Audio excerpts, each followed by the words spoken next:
bertemu lagi dengan saya, Ati Marmiati, masih di channel Our Synergy. Terima kasih untuk teman-teman yang sudah memberikan subscribe, komen, dan share video-video saya. Bagi teman-teman yang belum subscribe, jangan lupa subscribe dan tolong selalu share video-video saya agar saya semakin bersemangat untuk membuat video-video dan sebagai sarana untuk berbagi pengetahuan tentang perpajakan. Dividen bebas pajak. Nah, ini merupakan ketentuan terbaru yang diatur di dalam Undang-Undang Nomor 11 Tahun 2020 tentang Cipta Kerja dan kemudian diatur secara detail di dalam Peraturan Menteri Keuangan Nomor 18 Tahun 2021. Nah, agar dividen ini benar-benar bebas dari pengenaan pajak penghasilan, tentu saja Bapak Ibu teman-teman harus memahami ketentuan yang berlaku, mencermatinya, kemudian memenuhinya dan melaksanakannya. Apa saja syarat-syaratnya? Nah, syarat-syarat sebagaimana diatur di dalam PMK nomor 18 tahun 2021 ini ada syarat formal dan ada syarat material. Syarat formal sebagaimana disebutkan di dalam pasal 24 yang menyatakan bahwa dividen dapat dikecualikan dari pengenaan pajak penghasilan adalah merupakan dividen yang dibagikan berdasarkan, nah ini yang harus Bapak Ibu penuhi. Yang pertama adalah rapat umum pemegang saham. Yang kedua adalah dividen interim yang mekanisme pembagiannya telah sesuai dengan ketentuan perundang-undangan yang berlaku. Rapat umum pemegang saham di sini juga meliputi rapat-rapat sejenis yang biasa dipakai dalam mekanisme pembagian dividen. Pertanyaannya, apakah rapat umum pemegang saham ini atau rapat-rapat sejenis ini harus dinotarilkan atau tidak? Di dalam PMK ini tidak menyebutkan bahwa RUPS, risalah RUPS atau risalah rapat-rapat sejenisnya itu harus dinotarilkan. Maka kita bisa mengacu pada Undang-Undang PT, Undang-Undang Nomor 40 Tahun 2007 atau dengan hukum perjanjian.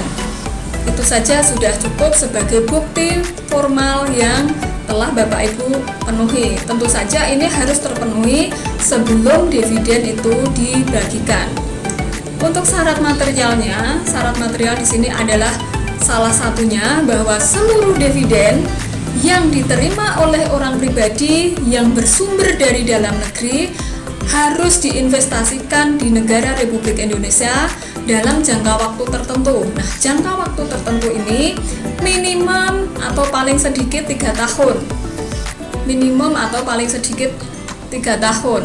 Nah, kemudian bentuk investasinya itu seperti apa? Apakah kita bisa sesuka kita berinvestasi? Tentu saja tidak. Untuk bentuk dan kriteria investasinya juga diatur sangat detail. Nah, secara garis besar, bentuk kriteria investasi ini dibagi menjadi 2. Yang pertama, yang berada di pasar keuangan. Yang berada di pasar keuangan, kemudian yang kedua di luar pasar keuangan. Yang di dalam pasar keuangan itu bisa meliputi seperti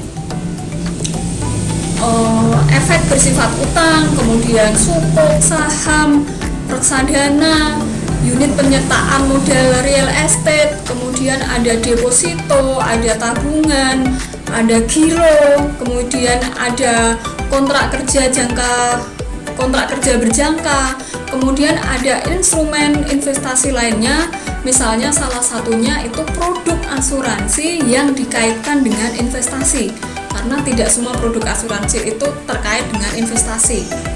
Itu yang di pasar keuangan. Kemudian yang kedua yaitu di luar sektor pasar keuangan, itu kita bisa investasi di infrastruktur, kemudian investasi sektor real, investasi langsung, kemudian investasi langsung baik di perusahaan yang baru berdiri maupun yang telah berdiri. Kemudian kita juga bisa investasi dalam bentuk properti berupa tanah dan atau bangunan yang berdiri di atasnya. Kemudian kita juga berinvestasi dalam bentuk logam mulia.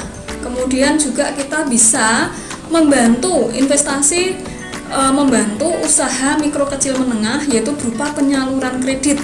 Tentu saja dividen yang kita terima yang bersumber dari dalam negeri ini harus diinvestasikan paling lambat akhir bulan ketiga, paling lambat akhir bulan ketiga untuk wajib pajak orang pribadi setelah tahun pajak berakhir sejak diterimanya dividen. Jadi contohnya begini, undang-undang ini berlaku, undang-undang nomor 11 ini berlaku sejak tanggal 2 November tahun 2020. Misalnya bulan Desember kita telah melakukan RUPS, kemudian membagi dividen. Maka dividen yang kita terima itu paling lambat harus diinvestasikan di akhir bulan Maret tahun 2021.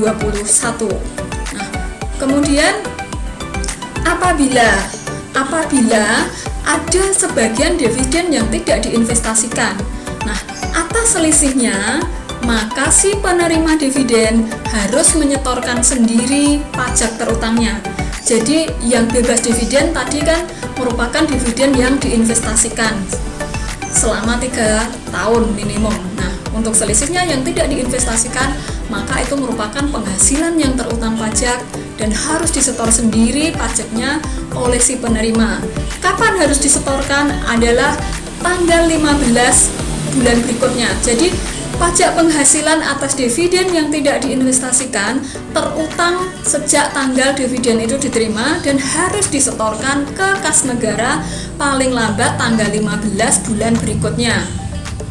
Nah, setelah disetorkan, maka akan memperoleh validasi bukti penyetoran dan di sana nanti ada NTPN. Nah, dengan NTPN ini sudah langsung merupakan bukti pelaporan pajak penghasilan SPT masanya, sudah secara otomatis merupakan laporan SPT masa. Hal lain yang kita juga harus ketahui bahwa di dalam hal ini pemotong pajak tidak perlu meminta surat keterangan bebas. Ya, jadi pemotong pajak tidak perlu meminta surat keterangan bebas kepada pemegang saham yang akan menerima dividen. Karena begitu dividen itu tidak diinvestasikan, maka orang yang menerima dividen akan secara langsung mempunyai kewajiban untuk menyetorkan pajaknya sendiri. Apakah investasi ini dapat dialihkan? Nah, selama masa investasi sesungguhnya tidak dapat dialihkan, kecuali dialihkan dalam bentuk-bentuk yang telah diatur di dalam PMK nomor 18 tahun 2021 ini. Kemudian ada kewajiban lain yang harus dipenuhi oleh penerima dividen. Yang pertama, dia harus melaporkan penghasilan berupa dividen di SPT tahunan pada bagian penghasilan yang bukan merupakan objek pajak. Ya, bisa dimasukkan ke sana.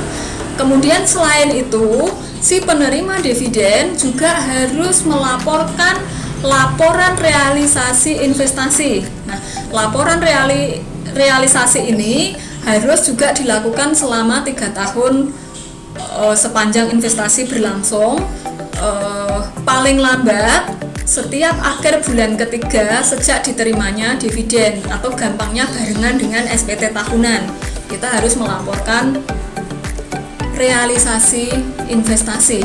Cukup jelas, aturan ini tentu sangat menarik. Tujuan utama dari pemerintah adalah untuk membangkitkan investasi di dalam negeri sehingga ekonomi bangkit, Indonesia semakin maju.